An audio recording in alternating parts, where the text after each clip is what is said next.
شیخ نے فرمایا کہ توحید 3 قسموں پر تقسیم ہے. ایک توحید ہے الوہیت کی، جس کے اندر یہ ساری کی ساری چیزیں آتی ہیں کہ اللہ ہمارا الہ ہے جو ہمارا معبود ہے، اس اللہ کے سوا کسی کی عبادت نہیں ہے. نماز کا پڑھنا اسی کے لیے، حج کا کرنا اسی کے لیے ہے، طواف کعبہ کے گرد کرنا یہ اسی ذات کے لیے ہے، ہمارا قربانی کرنا اسی کے لیے ہے، ہمارا قسمیں کھانا اسی کے لیے ہے. وہ اکیلا اللہ ہے جس کے لیے ساری عبادات مختص ہیں، اور اس اللہ کے علاوہ کسی کی عبادت کرنا یہ درست نہیں ہے، یہ جائز نہیں ہے. ورحمۃ اللہ وبرکاتہ. إن الحمد لله نحمده ونستهديه ونستغفره ونعوذ بالله من شرور أنفسنا وسيئات أعمالنا.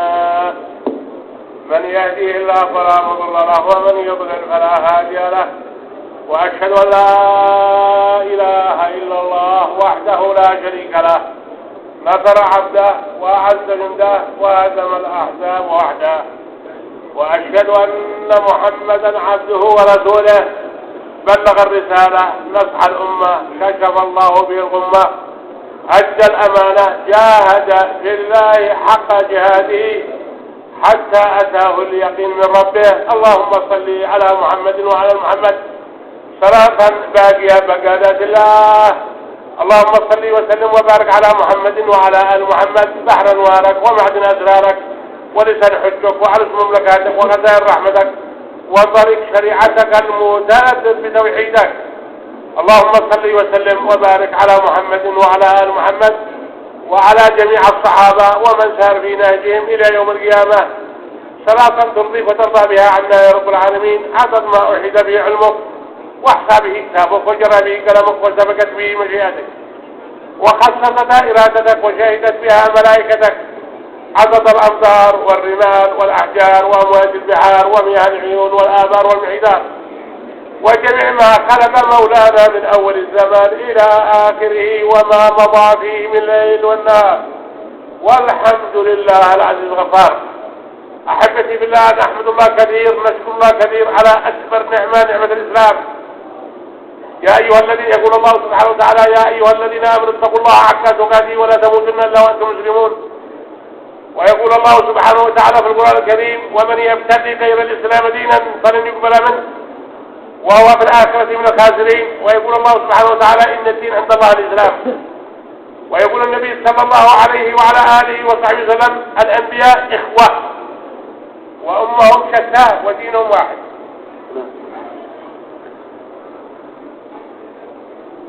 بسم الله الرحمن الرحيم. نحمده ونصلي وسلم على رسول الكريم. ہمارے عزیز مہمان نے شیخ نے اللہ تعالیٰ کے حمد و ثنا کے کلمات عرض کی ابتدا میں کہ اللہ سبحانہ و تعالیٰ کی پاک تعریف اور اس کی پاکی کے ساتھ اور اس کے پاک پیغمبر حضرت محمد مصطفیٰ صلی اللہ علیہ وسلم پر درود شریف اور آپ پر اتنی رحمتیں اور درود اللہ کی طرف سے نازل ہو جتنی اللہ نے دنیا کے اندر ریت کے ذرات بنائے ہیں، جتنے اللہ تعالیٰ نے پانی کے قطرات بنائے، جتنے دنیا کے اندر اللہ تعالیٰ نے بارشوں کے قطرے اتارے. اور بے شک اللہ کے پاک پیغمبر علیہ الصلاۃ والسلام نے یہ بات فرمائی تھی کہ اللہ نے میری مدد کی اور تنی تنا اللہ نے میری مدد کی. نصر عبد اپنے بندے کی اس اللہ نے مدد کی اور جتنے لشکر مقابلے پر آئے ان سارے لشکروں کو شکست دینے والی ذات اکیلی اللہ کی ذات تھی. شیخ نے حمد و ثنا کے بعد قرآن پاک کی آیت تلاوت کی ہے. اللہ تعالیٰ ارشاد فرماتے ہیں کہ ایمان والو اللہ سے ڈرو جیسا کہ ڈرنے کا حق ہے. اتقوا اللہ حق تقاتہ، اللہ سے ڈرو جیسا کہ ڈرنے کا حق ہے. اور دوسری آیت کہ جو اسلام کے علاوہ کسی اور راستے کو اور کسی اور مذہب اور دین کو اپنائے گا وہ یقیناً خسارے میں ہوگا. ومن یبتغی غیر الاسلام الإسلام دينا فلن يقبل منه. اللہ سبحانہ و تعالیٰ کسی سے بھی اسلام کے علاوہ کسی چیز کو قبول کرنے کو تیار نہیں. اللہ سبحانہ و تعالیٰ نے تمام انبیاء علیہم الصلوات والسلام کو آپس میں بھائی بنائے. الانبیاء کلہم اخوہ، سارے انبیاء آپس میں بھائی ہیں اور ان کا دین ایک ہے، لا الہ الا اللہ، ودین واحد. لیکن اللہ نے سارے انبیاء علیہ الصلوات والسلام کو امت مختلف عطا فرمائے ہیں. سب بھائی، دین سب کا ایک ہے، لیکن امت اللہ تعالیٰ نے الگ الگ عطا فرمائی ہے. اور ہمارے لیے اللہ نے یہ کتنا بڑا کرم کیا ہے کہ اللہ نے جیسے انبیاء کو امت عطا فرمائی تو اللہ نے اس امت کو محمد صلی اللہ علیہ وسلم کی امت میں پیدا فرمایا. ہم پر اللہ رب کریم کا یہ بہت بڑا احسان ہے. نحمد الله كثير ونشكر الله كثير على إن الله سبحانه وتعالى وفقنا لهذه الصلاة المشهودة الذي قال فيها رسول الله صلى الله عليه وعلى آله وصحبه وسلم في صحيح مسلم عن أبي هريرة رضي الله عنه قال قال رسول الله صلى الله عليه وعلى آله وصحبه وسلم إن هذه الصلاة أي صلاة العصر فرضت على من كان قبلكم فضيعوها فمن حافظ عليها كان له اجران. شیخ نے کہا کہ اللہ سبحانہ و تعالیٰ کا اس پر کتنا بڑا احسان اور فضل ہے کہ اللہ تعالیٰ نے ہمیں اس وقت ایک بہت بڑے فریضے کی ادائیگی کی، یعنی نماز عصر کی اللہ تعالیٰ نے توفیق عطا فرمائی. کہ اللہ کا کس قدر احسان ہے کہ اللہ نے ہمیں ایک فریضہ ادا کرنے کی توفیق دی ہے. اور فرمایا کہ رسول کریم صلی اللہ علیہ وسلم نے فرمایا، جس کا مفہوم ہے کہ یہ عصر کی نماز اللہ نے تم سے پہلے بھی امتوں پر فرض فرمائی تھی اور ان امتوں نے اس عصر کی نماز کو ضائع کیا، تو میری امت جب عصر کی نماز کو ادا کرتی ہے تو اللہ تعالیٰ اس کو دوگنا اجر عطا فرما دیتے ہیں. دوگنا اجر اللہ تعالیٰ عطا فرما. ونحمد الله كثير ونشكر الله كثير على إن الله سبحانه وتعالى بمنه وفضله وإحسانه وتوفيقه لنا أن صلينا هذه الصلاة المشهودة الذي رسول الله صلى الله عليه وعلى آله وصحبه وسلم بشر أمته في حديث يقول من صلى البردان دخل الجنة.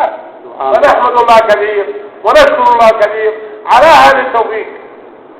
شیخ نے فرمایا کہ ہم اس پر اللہ کا بے حد شکر ادا کرتے ہیں کہ اس کا احسان ہے اور اس کا فضل ہے اور اس کی توفیق ہے کہ اس نے ہمیں یہ عصر کی نماز جیسا عمل اللہ تعالیٰ نے اس وقت میں عطا فرمایا جس کو ہم ادا کر کر بیٹھے ہیں. اور اس نماز کی ادائیگی کی جو خوبی ہے وہ ایک بڑی خوبی حدیث میں یہ ذکر کی جاتی ہے کہ آپ علیہ الصلاۃ والسلام نے فرمایا، جس نے 2 ٹھنڈے وقتوں کی نمازیں ادا کریں، جس نے 2 ٹھنڈے وقتوں کی نمازیں ادا کریں، اللہ ان 2 ٹھنڈے وقتوں کی نماز پڑھنے والے کو ضرور جنت عطا فرمائے. یعنی الفجر والعصر، البردان یعنی الفجر والعصر، 2 نمازیں ٹھنڈے وقت کی جو ادا کرے گا اللہ تعالیٰ اس کو ضرور جنت عطا فرمائے. تو ہم اس پر اللہ کا بے حد شکر ادا کرتے ہیں کہ اللہ نے اس ٹھنڈے وقت میں ہمیں یہ نماز پڑھنے کی توفیق دی. والذي قال فيه سبحانه وتعالى حافظوا على الصلوات والصلاة الوسطى وقوموا لله قانتين، أي صلاة العصر وصلاة الفجر.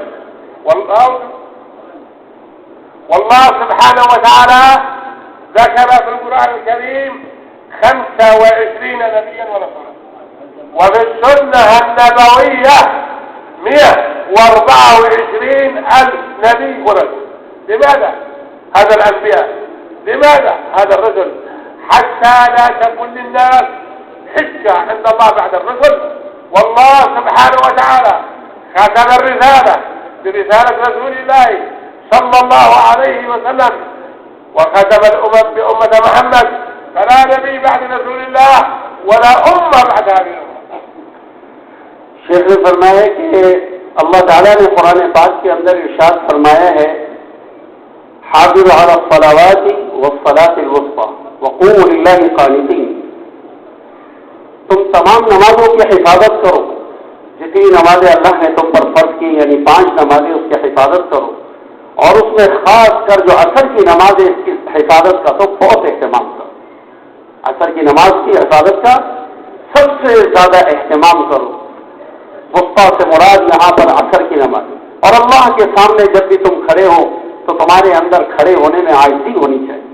اللہ کے سامنے عاجزی کے ساتھ کھڑے ہو. اللہ نے انبیاء علیہ الصلوات والسلام کو دنیا میں بھیجا. 25 انبیاء ایسے اللہ نے دنیا میں بھیجے جو اولو العزم پیغمبر تھے، اور اللہ تعالیٰ نے 1,24,000 انبیاء علیہ الصلوات والسلام کو بھیجا. یہ سارے انبیاء دوستوں کس لیے دنیا میں آئے؟ میرے عزیزوں کس لیے دنیا میں آئے؟ ان سارے انبیاء علیہ الصلوات والسلام کو اللہ نے انسانیت کی ہدایت کے لیے بھیجا، اور رسول کریم صلی اللہ علیہ وسلم کو اللہ تعالیٰ نے آخری نبی بنا کر بھیجا، اور آپ علیہ الصلوۃ والسلام کی امت کو اللہ تعالیٰ نے آخری امت بنا کر بھیجا. اب آپ علیہ السلام کے بعد دنیا میں کوئی نبی نہیں آئے گا. تو جیسے حضور علیہ السلام کے بعد دنیا میں اب کوئی نبی نہیں آئے گا، ایسے ہی حضور کی امت کے بعد اب کوئی امت قیامت تک حضور کی امت کے بعد نہیں آئے. اللہ نے ہمیں آخری امت بنایا ہے، اور ہمارے پاس پیغمبر کو اللہ نے آخری پیغمبر بنایا. فأول ما اشتهد النبي صلى الله عليه وعلى آله وصحبه وسلم على القلوب التي في الصدور. 14 سنة في مكة وهو يرسخ لهم كلمة التوحيد، كلمة لا إله إلا الله، لا إله إلا الله، لا معبود بحق في الوجود إلا الله، وما عود بدون الله فهو باطل. يا قوم قولوا لا إله إلا الله تفلحون. يا بني عبد المطلب، يا بني هاشم، يا بني عبد المناف، أيها الناس قولوا لا إله إلا الله. جناب رسول اللہ صلی اللہ علیہ وسلم نے دنیا میں آ کر مکہ المکرمہ کی پاک سرزمین پر نبوت کے ابتدائی زمانے میں پورے مکہ کے اندر 14 سال تک آپ علیہ الصلوۃ والسلام 13 سال تک اس پر محنت فرماتے رہے کہ انسان کے قلوب میں اللہ کی وحدانیت آ جائے، اللہ کا احد اور صمد اور یکتا ہونا آ جائے کہ اللہ کے سوا کوئی الہ نہیں ہے، اور وہی اکیلا اللہ ہے، اس کے ہاتھ میں سب کچھ ہے. اس اکیلے اللہ ہی نے ہمیں پیدا کیا ہے، اور کائنات میں جتنا حق ہے وہ صرف اللہ کی ذات ہے، اور اس کے علاوہ کائنات کے اندر جتنی غیر اللہ کی عبادت کی جا رہی ہے سب کی سب باتیں ہیں، سب کی سب باتیں ہیں. صرف حق یہ ہے کہ ایک اکیلے اللہ کو پکارو. اور آپ علیہ الصلوۃ والسلام مکہ المکرمہ میں اپنے تمام خاندان والوں کو، قبیلے والوں کو، سب کو جمع کر رہے ہیں، اور اے بنی عبد مناف، اے بنی ہاشم، اور آپ علیہ الصلوۃ والسلام ان سب کو جمع کر کے کہہ رہے ہیں اے میرے خاندان والوں، اے میرے قبیلے والوں، اے میرے گھر والوں، یہ کہہ دو لا الہ الا اللہ تو کامیاب ہو جاؤ.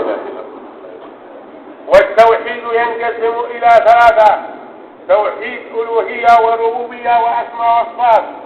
فتوحيد الألوهية لابد أن يكون جميع أعمالنا خالصة لوجه الله الكريم، لقوله تعالى قل إن صلاتي ونسكي ومحياي ومماتي لله رب العالمين لا شريك له وبذلك أمرت وأنا أول المسلمين. الصلاة لله، الركوع لله، السجود لله، الاستغاثة بالله، اليمين القسم بالله، الذباحة لله، طواف حول الكعبة لله، لا إله إلا الله. شیخ نے فرمایا کہ توحید 3 قسموں پر تقسیم ہے. ایک توحید ہے الوہیت کی، جس کے اندر یہ ساری کی ساری چیزیں آتی ہیں کہ اللہ ہمارا الہ ہے جو ہمارا معبود ہے، اس اللہ کے سوا کسی کی عبادت نہیں ہے. نماز کا پڑھنا اسی کے لیے، حج کا کرنا اسی کے لیے ہے، طواف کعبہ کے گرد کرنا یہ اسی ذات کے لیے ہے، ہمارا قربانی کرنا اسی کے لیے ہے، ہمارا قسمیں کھانا اسی کے لیے ہے. وہ اکیلا اللہ ہے جس کے لیے ساری عبادات مختص ہیں، اور اس اللہ کے علاوہ کسی کی عبادت کرنا یہ درست نہیں ہے، یہ جائز نہیں ہے. اللہ کی عبادت کرنا یہ الوہیت کا تقاضا ہے کہ اللہ سبحانہ و تعالیٰ کی توحید کا یہ تقاضا ہے کہ جمیع عبادات اور جب بھی مانگنا ہو، جب بھی سوال کرنا ہو، جب بھی کوئی حال ہمارے اوپر آ جائے تو ہم اس حال کے اندر ایک اکیلے اللہ کو پکارنے والے ہوں، اس اکیلے اللہ کے علاوہ ہم اپنی حاجات اور اپنا مانگنا اور اپنا پکارنا کسی اور کے ساتھ نہ کریں۔ یہ توحید کا الوہیت کا تقاضا ہے، یہ پہلی توحید کی قسم۔ وجاء في الصحيحين من حديث ابن عباس رضي الله تعالى عنهما قال كنت غلاما فقال رسول الله صلى الله عليه وعلى آله وصحبه وسلم يا غلام احفظ الله يحفظك، احفظ الله تجده تجاهك، وإذا سألت فاسأل الله، وإذا استعنت فاستعن بالله، واعلم على إن الأمة لو اجتمعت على أن يضروك بشيء لم يضروك إلا بشيء كتب الله عليك، واعلم على إن الأمة لو اجتمعت على أن ينفعوك بشيء لم ينفعوك بشيء كتب الله عليك، رفعت الأقلام وجفت الصحف۔ توحید کا تقاضا یہ ہے کہ ایک اکیلے اللہ سے اپنا سب کچھ ہونا جوڑا جائے، کہ ہمارا نفع، ہمارا ضرر اور ہماری ہر خوشی اور ہمارا ہر غم اللہ کے ساتھ جڑا ہوا ہے۔ ابن عباس رضی اللہ تعالیٰ عنہما کی ایک حدیث سنائی، ایک دفعہ حضرت ابن عباس رضی اللہ تعالیٰ عنہما حضور علیہ السلام کے ساتھ سفر میں ہیں اور آپ علیہ السلام اونٹنی کے اوپر کجاوے کے اگلے حصے پہ ہیں اور ابن عباس پچھلے کجاوے کے حصے پر ہیں۔ آپ علیہ السلام نے اپنے عباس کو سفر کے دوران مخاطب فرمایا اور فرمایا اے غلام، اے لڑکے، اے بچے، اس بات کو تو اچھی طرح سے سمجھ لے، احفظ اللہ یحفظک، کہ تو اللہ کے اوامرات کی حفاظت کر، اللہ تیری حفاظت کرے گا۔ تم اللہ کے دین کی حفاظت کرو، اوامرات کی حفاظت کرو، اللہ تمہاری حفاظت کرے گا۔ اے لڑکے یاد رکھ، اگر تو اللہ کے اوامرات کی حفاظت کرے گا تو ہر آن ہر گھڑی تو اللہ کو اپنے سامنے مدد والا پاوے گا۔ جب اللہ کو پکارے گا اللہ تیری مدد کے لیے آئے گا، اللہ کو اپنے سامنے ہر وقت پاوے گا۔ تجدہ تجاہک وَاعْلَمْ أَنَّ الْأُمَّةَ لَوْ اجْتَمَعَتْ عَلَىٰ أَن يَنفَعُوكَ بِشَيْءٍ، اور یہ یاد رکھ لے کہ اگر ساری دنیا کے انسان تجھے نفع پہنچانے کے لیے آپس کے اندر جمع ہو جائیں اور تجھے نفع پہنچانے کا ارادہ کریں اور فیصلہ کریں تو یہ سارے مل کر بھی تجھے نفع نہیں پہنچا سکتے، مگر اتنا نفع تجھے پہنچا سکتے ہیں جو اللہ نے تیرے لیے ازل میں تقدیر میں پہلے سے لکھ دیا تھا۔ اور اے لڑکے، اگر ساری دنیا کے انسان مل کر تجھے نقصان پہنچانا اور تجھے ہلاک کرنا اور تیرا بگاڑنے کا ارادہ کر لیں تو یہ ساری کائنات کی مخلوق مل کر، سارے انسان مل کر یہ تجھے نقصان نہیں پہنچا سکتے، اور یہ سارے کے سارے نقصان کا زور لگا کر بھی تجھے نقصان نہیں دے سکتے۔ صرف اتنا نقصان تجھے پہنچے گا جتنا نقصان اللہ نے تیرے لیے مقدر میں پہلے لکھ دیا تھا۔ اور یہ صحیفے جن کو لکھا گیا ہے، جس میں تفصیلیں اللہ نے لکھی ہیں، یہ سارے صحیفے لکھنے کے بعد خشک کر دیے گئے ہیں، اور جس قلم سے اللہ نے دنیا کے اندر انسانوں کی اور ساری کائنات و ماکان و ما یکون کی تقدیر لکھی ہے، جس قلم سے لکھی گئی ہے اللہ نے وہ قلم توڑ دیا ہے۔ اس لیے بس اب وہی ہوگا جو اللہ چاہیں گے، اللہ جو نہیں چاہیں گے وہ کائنات میں نہیں ہو سکے۔ أما توحيد الربوبية فجاء في تفسير القرآن على اثنين فقط لا ثالث لهما. توحيد الربوبية أدخل الله سبحانه وتعالى جميع مخلوقاته، الإنس والجن والحيوانات والطيور والجبال والشهور والهضاب والبحار وجميع ما خلق الله. وتوحيد الربوبية خصوصية أخص الله بها الأنبياء والمرسلين وعباده الصالحين. قال الله سبحانه وتعالى في آل عمران إن في خلق السماوات والأرض واختلاف الليل والنهار لآيات لأولي الألباب الذين يذكرون الله قياما وقعودا وعلى جنوبهم ويتفكرون في خلق السماوات والأرض ربنا ما خلقت هذا باطلا سبحانك فقنا عذاب النار ربنا إنك من تدخل النار فقد أخزيته وما للظالمين من أنصار ربنا إننا سمعنا مناديا ينادي بالإيمان أن آمنوا بربكم فآمنا ربنا فاغفر لنا ذنوبنا وكفر عنا سيئاتنا وتوفانا مع الأبرار. شیخ نے فرمایا کہ توحید کی دوسری قسم وہ توحید الربوبیہ، یعنی اس بات کا یقین کرنا کہ ساری کائنات کے اندر جتنی بھی مخلوق ہے، ساری مخلوق کو پالنے والی ایک اکیلی اللہ کی ذات ہے. ساری کائنات میں جتنی مخلوق ہمیں نظر آئی، ان سب کو پالنے والے، ان کی پرورش کرنے والے اور ان کو ذوق سے حد کمال تک پہنچانے والے صرف اللہ ہیں. ہر مخلوق اپنی پیدائش میں ضعیف ہوتی ہے، لیکن اللہ تعالیٰ اس کی پرورش کرتے کرتے، اس کو پالتے پالتے، اللہ تعالیٰ اس کی پرورش کرتے کرتے اللہ پاک اس کو حد کمال تک پہنچا دیتے ہیں. ساری کائنات، آسمان ہے، زمین ہے، چاند ہے، سورج ہے، پہاڑ ہیں، دریا ہیں، دریاؤں کی مخلوقات ہیں اور بحر و بر ہے، انس ہیں، جان ہیں. ساری کائنات کی مخلوق کو اکیلے اللہ پال رہے ہیں. یہ ربوبیت ہے، اللہ کا پالنا. اس کائنات کے اندر ساری مخلوق کی زندگی اللہ کی ربوبیت کا اعلیٰ درجے کے اندر مظہر ہے. یہ سب زندہ ہیں، ان کو زندہ کس نے رکھا ہوا ہے اور زندگی کی چیزیں ان کو کس نے دی ہیں؟ ان کو زندہ رہنے کے لیے جس رزق کی ضرورت ہے، اس رزق کو پہنچانے والے کون ہیں؟ تو کہتے ہیں اللہ ہیں، اللہ پہنچا رہے، اللہ رب ہیں. اور اس ربوبیت کا جو خاص درجہ ہے وہ اللہ تعالیٰ نے حضرات انبیاء علیہم الصلوات والسلام اور اللہ نے اپنے نیک بندوں کو عطا فرمایا ہوتا ہے. اور پھر اس کے اوپر شیخ نے سورہ آل عمران کے آخری رکوع کی چند آیتیں پڑھی، جس میں اللہ سبحانہ و تعالیٰ ارشاد فرماتے ہیں، جس کا مفہوم ہے کہ ان فی خلق السماوات والارض لآیات لأولی الالباب، بے شک آسمانوں اور زمینوں کی تخلیق میں، اس کی پیدائش کے اندر اللہ تعالیٰ نے عقل والوں کے لیے اس کے اندر اللہ نے اپنی توحید کی نشانیاں رکھی. لآیات لأولی الالباب الذین یذکرون اللہ قیاما، جو لوگ اس سے عبرت لینے والے ہوتے ہیں ان کی صفات ذکر کرتے ہوئے اللہ نے فرمایا وہ لوگ ہیں جب کھڑے ہیں تب بھی ان کو اللہ ہی یاد آ رہا ہے، اور وہ حالت قیام کے اندر بھی اللہ کو یاد کر رہے.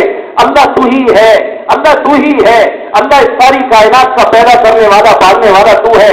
الذین یذکرون اللہ قیاما وقعودا وعلی جنوبہم، بیٹھے ہوئے ہیں تو بیٹھی ہوئی حالت میں بھی اللہ کو یاد کر رہے ہیں. جیسا کہ ابھی ہم یہاں بیٹھے ہوئے ہیں اور ہم بیٹھی ہوئی حالت کے اندر سب اللہ کو یاد کر رہے ہیں اور سب اللہ کی تعریف کر رہے ہیں. وقعودا وعلی جنوبہم، اور اللہ کے نیک بندے وہ ہوا کرتے ہیں اور اللہ کے صالح بندے ہوا کرتے ہیں جب وہ اپنے بستروں پر خوابگاہوں میں جا کے لیٹ جاتے ہیں تو لیٹ کر بھی اللہ کو یاد کرتے ہیں. اور اس لیٹی ہوئی حالت کے اندر وَيَتَفَكَّرُونَ فِي خَلْقِ السَّمَاوَاتِ وَالْأَرْضِ، اور وہ آسمان و زمین کی پیدائش میں غور کرتے ہیں اور غور کر کے اللہ سبحانہ و تعالیٰ کی تعریف کرتے ہوئے کہتے ہیں ربنا ما خلقت هذا باطلا، اے ہمارے پروردگار آپ نے آسمانوں کو، زمینوں کو اور اس کے درمیان کی ساری چیزوں میں سے کسی چیز کو بھی اللہ تو نے بیکار نہیں پیدا کیا. ما خلقت هذا باطلا سبحانک، اے اللہ ہم تیری تعریف کرتے ہیں، اللہ تیری پاکی بیان کرتے ہیں.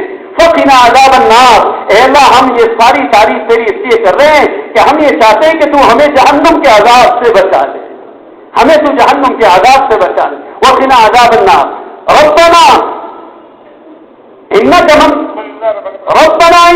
تدخل النار فقد اخزیتہ، اے اللہ اگر آپ نے کسی کو جہنم میں ڈال دیا یا ہمیں تو نے جہنم میں ڈال دیا تو ہم تو ذلیل ہو گئے، ہم تو خوار ہو گئے، ہم تو ناکام ہو گئے، ہم تو برباد ہو گئے.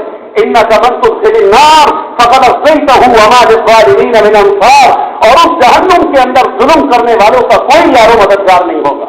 ربنا وآتنا ما وعدتنا، اے اللہ تو ہمیں وہ سب کچھ عطا کر دے جس کا تو نے اہل ایمان سے، ایمان والوں سے، ماننے والوں سے، اپنے نیک بندوں سے وعدہ کیا. ما وعدتنا علی رسولک، وہ وعدہ جو آپ نے اپنے رسول سے کیا ہے، بے شک آپ اپنے وعدوں میں پکے ہیں، سچے ہیں اور آپ وعدہ خلاف نہیں ہیں. انک لا تخلف المیعاد. اما توحید الاسماء والصفات فنصف الله بما وصف الله نفسه في القرآن الكريم وفي السنة النبوية. قال الله سبحانه وتعالى في آخر سورة الحج لو أنزلنا هذا القرآن على جبل لرأيته خاشعا متصدعا من خشية الله وتلك الأمثال نضربها للناس لعلهم يتفكرون. هو الله الذي لا إله إلا هو عالم الغيب والشهادة هو الرحمن الرحيم، هو الله الذي لا إله إلا هو الملك القدوس السلام المؤمن المهيمن العزيز الجبار المتكبر سبحان الله عما يشركون. هو الله الخالق البارئ المصور له الأسماء الحسنى يسبح له ما في السماوات والأرض وهو العزيز الحكيم. توحید کی تیسری قسم شیخ فرما رہے ہیں وہ توحید کی صفات ہے، اللہ کی صفات، اللہ سبحانہ و تعالیٰ جس کو اپنی ذات کے لیے خاص کیا ہے. اللہ تعالیٰ قرآن مجید میں فرماتے ہیں، سورہ حشر کی آخری آیت شیخ میں پڑھی ہے کہ اگر ہم اس قرآن مجید کو جو اللہ کا کلام ہے اگر ہم اس کو کسی پہاڑ کے اوپر اتار دیتے تو اے مخاطب، اے ہمارے پیارے نبی، آپ دیکھتے کہ وہ پہاڑ جو ہے وہ اس کے بوجھ کی وجہ سے دب کر پھٹ جاتا. لو انزلنا هذا القرآن على جبل لرأيته خاشعا متصدعا، وہ اس کے ہیبت کی وجہ سے اور اس کے بوجھ کی وجہ سے اس کو برداشت نہ کر پاتا اور وہ دب کر پھٹ جاتا. لرأيته خاشعا متصدعا من خشية الله، اللہ کی ہیبت، اللہ کا خوف اس پر ایسا آتا کہ وہ قرآن مجید کو، اللہ کے کلام کو اپنے اندر برداشت نہیں کر پاتا. وَتِلْكَ الْأَمْثَالُ نَضْرِبُهَا لِلنَّاسِ لَعَلَّهُمْ يَتَفَكَّرُونَ، اللہ اس قرآن کے ذریعے سے اور اس کی آیات کے ذریعے سے اللہ لوگوں کے سامنے مثالیں بیان کرتا ہے تاکہ ایمان والے ان مثالوں سے فائدہ اٹھاویں اور اس پر غور و خوف کریں، اس لیے کہ ان کا اللہ ایسا ہی ہے کہ اس کی ذات کے علاوہ اس کی صفات میں غور کرنا چاہیے. اس کی ذات وراء الورا ہے، اس کی ذات میں غور نہ کرو کہ اس کی ذات میں غور کرنے سے تم اس کی ذات کو نہ پہچان سکو گے. اس کو پہچاننے کے لیے اس اللہ نے اپنی صفات ذکر کیے ہیں. وہ اللہ لا الہ الا ہو، وہ اللہ ہے، وہ تمہارا رب ہے، وہ معبود ہے، وہ الہ ہے، اس کے سوا کوئی الہ نہیں ہے. وہ اللہ الذی لا الہ الا ہو عالم الغیب والشہادہ، وہ اللہ غیب کا جاننے والا ہے، وہ ہر حاضر چیز کا جاننے والا ہے. جو ہمیں اور آپ کو نظر آتا ہے اس کے جاننے والے بھی اللہ ہے، اور جو ہماری نظروں سے غیب کے اندر ہے اس کے بھی جاننے والے اللہ ہیں. وہ عالم الغیب والشہادہ ہے، وہ رحمان ہے، وہ رحیم ہے، وہ اپنے بندوں پر بڑا مہربان ہے. وہ دنیا میں بھی مہربانی کرنے والا ہے اور وہ آخرت میں بھی مہربانی کرنے والا ہے. اس کی مہربانیوں کی کوئی انتہا نہیں ہے. جو اس کو مانتا ہے اس کے اوپر بھی وہ اس کے اوپر رحم کر رہا ہے، اور جو اس کو نہیں مانتا دنیا میں اس پر بھی مہربان ہے. وہ الرحمن الرحیم، وہ اللہ الذی لا الہ الا ہو، وہ اللہ وہ ہے، اس کے علاوہ کوئی الہ نہیں ہے. لا الہ الا ہو الملک، الملک القدوس السلام المؤمن المہیمن العزیز الجبار، یہ اللہ تعالیٰ کی ساری جمیع صفات ہیں جو اللہ تعالیٰ نے ان آیات بعد میں ذکر کیے ہیں. اللہ سبحانہ و تعالیٰ اپنا صفات کا تذکرہ کر کر قرآن مجید میں اپنے بندوں کو اپنا تعارف کرا رہے. اے میرے بندوں، اپنے اللہ کو پہچانو جو ایسی ایسی ایسی ایسی کمالات اور ایسی ایسی صفات کے حامل ہیں. الرسول صلی اللہ علیہ وعلى آله وسلم عندما رجع من غزوة وتسمى غزوة ذي الرقاع، الصحابة متعبين مرهقين والنعالات تقطعت من شدة الحرارة والرمال حتى إنهم كانوا يربطون أرجلهم بالقماش، وسميت غزوة ذي الرقاع. فأرسلوا شجرة طويلة فقالوا يا رسول الله أنت هنا ونحن بجانبنا وهم 360 صحابي. فالرسول علق السيف في الشجرة وجلس والصحابة جلسوا، الرسول نام والصحابة ناموا. فإذا بمشرك يتسلل ويخترق سيف رسول الله صلى الله عليه وسلم على رسول الله ويضعه في ركبته والرسول نائم ويقول يا محمد ما يمنعك مني. الرسول استيقظ، الله يا محمد ما يمنعك مني. قال الله يا محمد ما يمنعك مني. قال الله.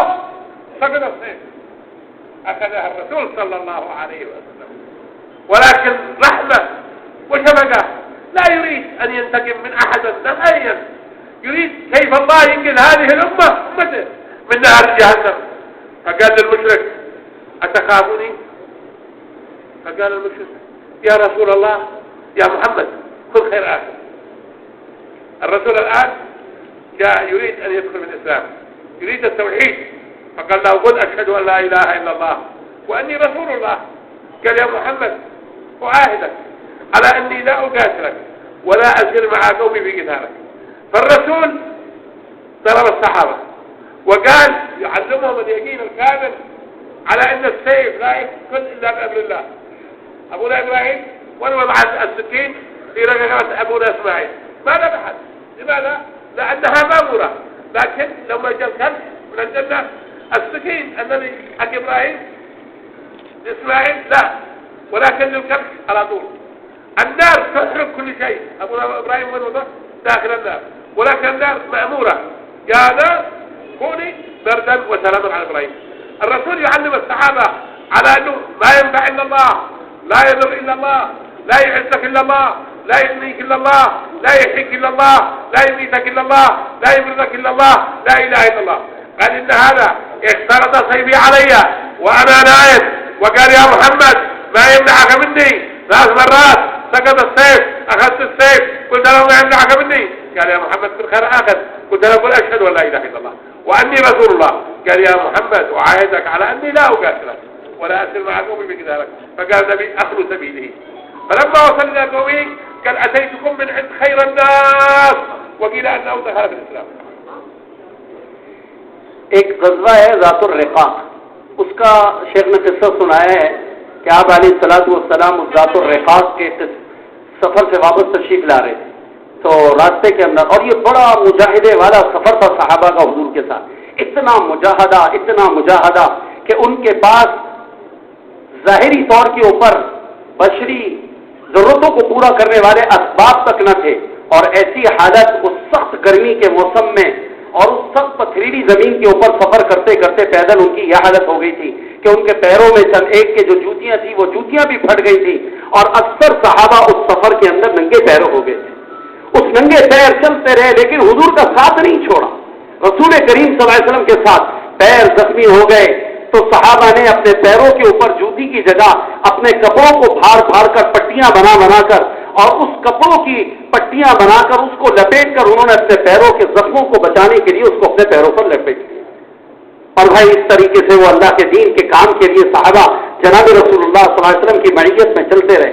آخرکار ایک جگہ تھک مان کر اور خوب تھکے، اللہ کے پیارے پیغمبر کی عادت تھی دین کی نسبت پر آپ خود بھی تھکتے تھے، اپنے ساتھیوں کو بھی تھکاتے تھے، خوب تھکنے والا بنایا دین کی نسبت کے اوپر۔ تو آپ علیہ السلام خوب تھک کر اور صحابہ کو خوب تھکایا، اور تھکا کر ایک جگہ کچھ دیر کے لیے پڑاؤ ڈالا، آرام کے لیے لیٹے، تو ایک سائے دار درخت کے نیچے صحابہ نے جناب رسول اللہ صلی اللہ علیہ وسلم کے لیے ہلکا سا بچھونا بچھا دیا کہ آپ علیہ السلام اس سائے کے نیچے آرام کر لیں، اور ہم آس پاس قریب درختوں کے نیچے اور جہاں جس کو جو جگہ ملے کسی قدر آرام کی وہاں پر آرام کے لیے لیٹ گئے۔ تو صحابہ بھی لیٹ گئے، پیارے پیغمبر بھی لیٹ گئے، چونکہ سفر کے اندر سے تھک چکے تھے اور اس سفر میں خوب تھکایا تھا، اس لیے لیٹتے ہی تھکنے والے کو جلدی سے نیند آ جاتی ہے، تو سارے سو گئے، سارے کے سارے سو گئے۔ پیارے پیغمبر علیہ الصلوۃ والسلام بھی گہری نیند میں تشریف لے گئے، اور آپ علیہ السلام کا گہری نیند میں جانے کا پتہ اس سے پتہ چلتا تھا کہ جناب رسول اللہ صلی اللہ علیہ وسلم جب گہری نیند میں ہوتے تھے تو ہلکے خراٹوں کی آوازیں پیارے آقا کی آیا کرتی، تو آپ علیہ الصلوۃ والسلام گہری نیند میں ہیں اور صحابہ بھی گہری نیند۔ ایک مشرک نے یہ موقع دیکھا کہ سب سو رہے ہیں، اور آپ علیہ الصلوۃ والسلام نے سونے سے پہلے اپنی تلوار کو درخت کے اوپر لٹکا دیا۔ وہ مشرک وہاں سے دیکھ کر موقع غنیمت جان کر قریب آیا دبے قدموں، اور آنے کے بعد جس درخت کے نیچے آپ علیہ السلام آرام فرما رہے تھے وہاں دبے قدموں آنے کے بعد آپ کی وہ تلوار اس نے شاخ کے اوپر جہاں لٹک رہی تھی اس کو اٹھا لیا، اور اٹھانے کے بعد اللہ کے پیغمبر کی شہرک کے پاس یعنی گلے پر، اس جگہ کے اوپر گلے کے اندر جہاں پر اس کی نوک کو رکھا، جیسی نوک رکھی آپ علیہ السلام کے ایسی آپ کی آنکھ کھل گئی۔ تو جناب رسول اللہ صلی اللہ علیہ وسلم کی جب آنکھ کھلی تو اس مشرک نے حضور نبی کریم صلی اللہ علیہ وسلم سے کہا میں یمنعک منی، اے محمد بتاؤ تمہیں اس تلوار کے اور اس کے قتل سے اب تمہیں کون روک سکتا ہے؟ تو آپ علیہ الصلوۃ والسلام پر نہ کوئی خوف آیا، نہ کوئی آپ علیہ السلام گھبرائے، بلکہ بڑے اطمینان سے اسی طرح لیتے حضور نبی کریم صلی اللہ علیہ وسلم کی زبان افخر سے نکلا اللہ، اس نے پھر دوبارہ کہا من یمنعک منی یا محمد، اے محمد بتاؤ تمہیں اس تلوار سے اور اس قتل سے کون روک سکتا ہے؟ یعنی تمہارے ساتھی سارے دور پڑے سو رہے اور تم میرے قابو کے اندر ہو اور تم تلوار کی زد میں ہو، اب تمہاری گردن کو کٹنے سے کون روکے گا؟ تو اللہ کے پاک پیغمبر نے یقین کی صفت کے ساتھ دوبارہ فرمایا اور ایمان کی گہرائی کے ساتھ دل کے عزم سے فرمایا اللہ۔ جب دوبارہ حضور نے اللہ کہا تو اس کے بعد اس نے تیسری مرتبہ یہی بات کہی، آپ کو کون میری تلوار سے بچائے گا؟ پھر آپ علیہ السلام نے اس قوت ایمان کے ساتھ اللہ کا نام لیا، فسقط السیف، اس مشرک کے ہاتھ سے رعب کی وجہ سے، خوف کی وجہ سے، دبدبے کی وجہ سے ایسے اللہ کے نام کی حیرت اس کے دل میں جا کر پڑی کہ اس کے ہاتھ سے تلوار گر گئی، اور تلوار گرنے کے بعد وہ تھر تھر کانپنے لگا۔ جناب رسول اللہ صلی اللہ علیہ وسلم نے وہ تلوار اٹھا لی، اور آپ نے اٹھانے کے بعد پھر آپ نے اس مشرک کی طرف اشارہ کر کے فرمایا اب بتا تجھے اس تلوار کے وار سے خطر سے کون بچا سکتا؟ کون بچا سکتا؟ تجھے بچانے والا کون ہے؟ تو وہ آپ علیہ الصلوۃ والسلام کو، چونکہ ایمان اندر سے بنا ہوا ہوتا ہے تو زبان کے بول مضبوط ہوتے ہیں اور وہ کارآمد ہوتے ہیں، اس کے دل میں ایمان تھا نہیں، حالانکہ اس نے دیکھا کہ ابھی لفظ اللہ کی برکت سے حضور بچ گئے، لیکن وہ لفظ اللہ نہ بول سکا، کیونکہ جب تک ایمان اندر نہیں اترتا اس وقت تک زبان کا ایمان کافی نہیں ہوتا۔ تو اس نے حضور علیہ الصلوۃ والسلام سے کہا کن خیر آخذ، کن خیر آخذ، اے محمد اچھے سے تلوار پکڑنے والے بنیے، اچھے سے تلوار پکڑنے والے بنیے۔ یعنی آپ علیہ الصلوۃ والسلام تو تلوار کو ہاتھ میں لینے کے بعد بھی کسی دشمن کو قتل نہیں کرتے، تو آپ تو اچھے تلوار پکڑنے والے بنیے۔ آپ نے فرمایا اچھا تو اس بات کی گواہی دیتا ہے کہ اللہ کے سوا کوئی الہ نہیں اور میں اللہ تعالیٰ کا رسول ہوں؟ تو اس نے کہا کہ نہیں، میں اس کی گواہی دینے کو تیار نہیں، میں ایمان لانے کو تیار ہوں۔ آپ نے فرمایا ایمان لے آ، اس نے کہا میں ایمان لانے کو تیار نہیں ہوں، میں گواہی دینے کو تیار نہیں ہوں، البتہ اتنی بات آپ سے بطور عہد کے کرتا ہوں کہ میں آج کے بعد کبھی آپ کے مقابلے پر نہیں آؤں، اور اپنی قوم والے جب آپ میری قوم والے آپ سے لڑنے کے لیے آئیں گے میں اپنی قوم والوں کے ساتھ نہیں آؤں گا۔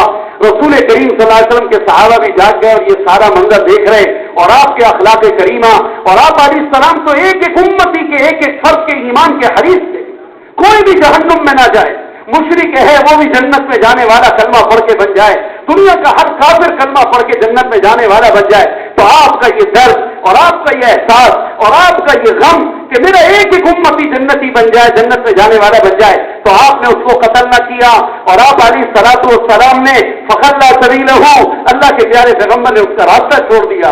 جب راستہ چھوڑ دیا وہ اپنی قوم کے پاس امن سے اطمینان سے پہنچ گیا، اور صحابہ کو بھی تعارف نہ کرنے دیا، وہ اپنی قوم میں گیا اور جانے کے بعد کہنے لگا قوم والوں سے، اے قوم والوں میں آج تمہارے پاس سے دنیا کے تمام انسانوں میں سب سے عظیم انسان سے مل کر آ رہا،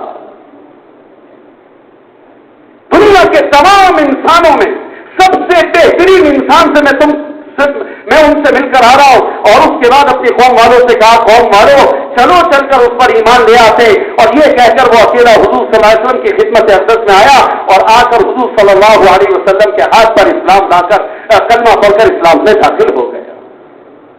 لا الہ الا اللہ محمد رسول اللہ صلی اللہ علیہ وعلى آلہ وسلم۔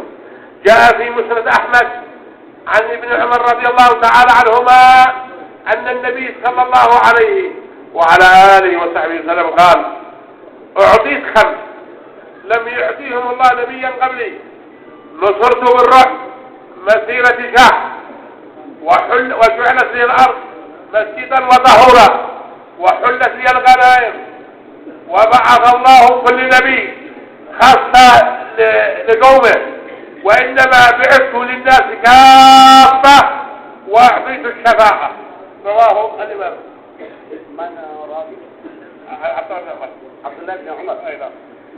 عبداللہ بن عمر رضی اللہ تعالیٰ عنہما کے حوالے سے ایک روایت انہوں نے شیخ نے نقل کی ہے کہ اللہ کے پاک پیغمبر علیہ السلام نے فرمایا اللہ نے مجھے 5 چیزیں خاص طور پر ایسی عطا کی ہیں جو مجھ سے پہلے اللہ نے کسی نبی رسول کو نہیں۔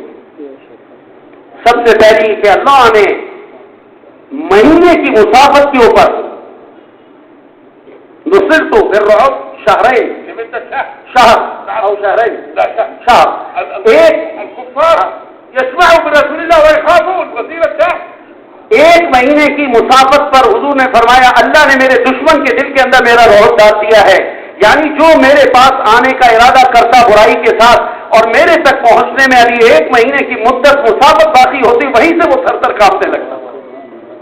یہ مجھے اللہ نے بڑا عجیب ایک اللہ نے حضور کو عطا فرمایا، تو آپ نے فرمایا یہ مجھے دیا. دوسری نعمت اللہ نے مجھے یہ عطا کری کہ اللہ تعالیٰ نے میرے لیے غنائم کو حلال کر دیا، یعنی مجھ سے پہلے جتنے انبیاء آئے ان کی قوم کے مالدار جو زکات نکالا کرتے تھے اس زکات کو آگ آ کے کھایا کرتی تھی، لیکن یہاں میری امت کے لیے اللہ نے آسانی کری کہ میری امت کے مالدار صدقہ نکالیں گے، زکات نکالیں گے، اللہ کے نام کے اوپر اناج دیں گے، پیسہ دیں گے، کپڑا لتا جو بھی دیں گے.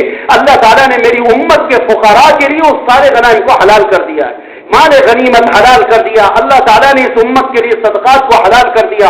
اور تیسری اللہ نے مجھے جو خصوصیت عطا فرمائی کہ اللہ نے پوری کائنات کی زمین کا چپا چپا میری امت کے لیے اور میرے لیے اللہ نے پاک مٹی بنا کر اللہ نے مسجد بنا دیا.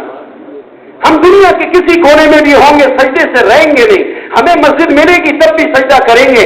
اور ہم جنگلوں میں پہاڑوں کے اندر صحراؤں میں ہوں گے اور ہم پتھروں کے اوپر ہوں گے اور وہاں ہمیں مسجد نہ ملے گی تو ہم اسی پتھر پر، اسی مٹی پر اور اسی صحرا میں، اسی جنگل میں نماز کا وقت آئے گا اور ہمارا دل نفل پڑھنے کو چاہے گا، اللہ سے راز و نیاز کرنے کو دل چاہے گا.